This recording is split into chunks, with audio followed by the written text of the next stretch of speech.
This video is sponsored by EduQuest. EduQuest offers skill-based courses in digital marketing, stock market, coding and more. It provides self-paced and live classes with expert mentors. Gamified learning helps students practice and real-world projects.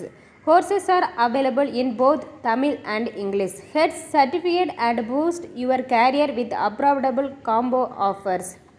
The struggle to find courses that truly speak your language, it's finally over. Welcome to EduQuest, where learning is made just for you.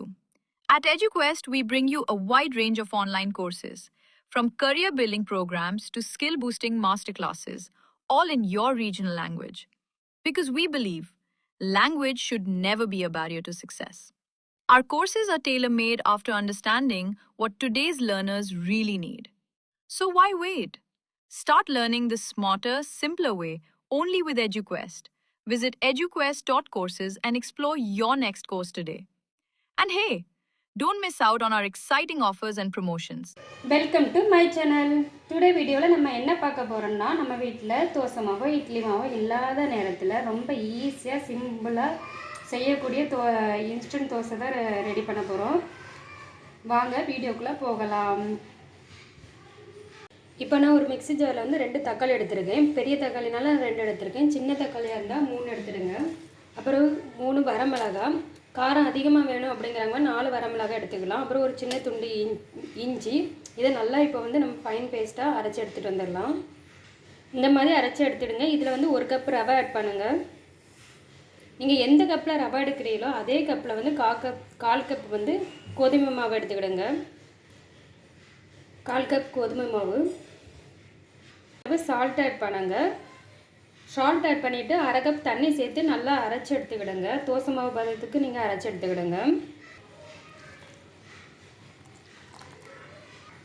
இது அப்படியே வேற ஒரு பாத்திரத்துக்கு transfer பண்ணுங்கள். இப்போ வந்து இது வந்து இட்லி மாவு பதத்தில் இருக்குது. நீங்கள் இந்த கப்பை கொஞ்சம் அலசி இதில் ஊற்றும் போது தோசை பதத்துக்கு மாறிடும்.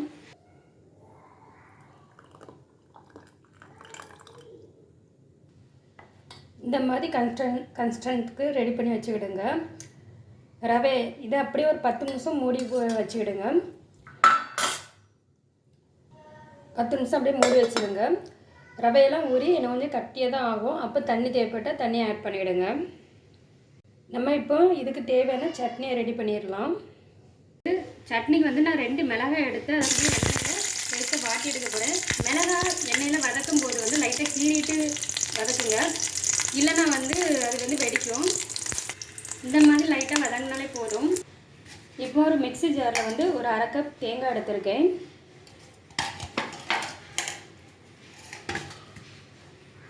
ஒரு கைப்பிடி அளவு பொட்டுக்கடலை, மிளகாய் வந்து 2 எடுத்திருக்கேன். 2மே லைட்டாக எண்ணெயில் வதக்கி எடுத்திருக்கேன். எண்ணெயில் வதக்கி செய்கிற சட்னி வந்து ரொம்ப டேஸ்ட்டாக இருக்கும். நீங்களும் ஒரு டைம் ட்ரை பண்ணி பாருங்கள். ஆப்ஷனல் தான். எண்ணெயில் வதக்காமையும் இந்த மிளகா வச்சு அரைச்சி இந்த சட்னி ரெடி பண்ணலாம். ஒரு 1/4 டீஸ்பூன் வந்து சால்ட் ஆட் பண்ணி நல்லா ஃபைன் பேஸ்ட்டாக கொஞ்சம் அரைச்சி எடுத்துடலாம்.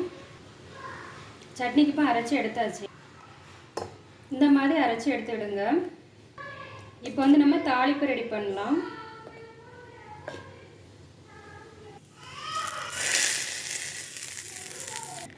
இப்போ சூப்பரான ரொம்பவே டேஸ்டான சிம்பிளான சட்னி ரெடி பண்ணியாச்சு. இது ரெடி பண்ணுறது ரொம்ப ஈஸி.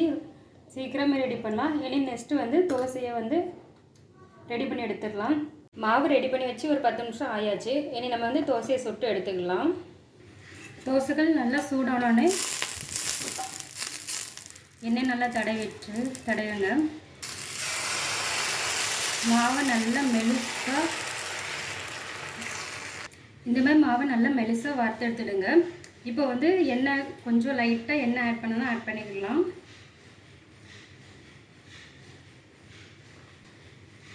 இந்த மாதிரி எல்லா சைடும் வெந்தோடனே தோசையை அப்படியே திருப்பி போட்டுடலாம்.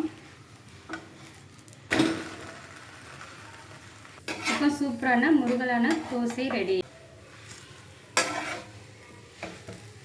இப்போ வந்து சூப்பரான ஈஸியான instant dosa ready. Chutney ready. செஞ்சு சாப்பிட்டு பாருங்கள். ரொம்பவே டேஸ்ட்டாக இருக்கும். தேங்க்யூ.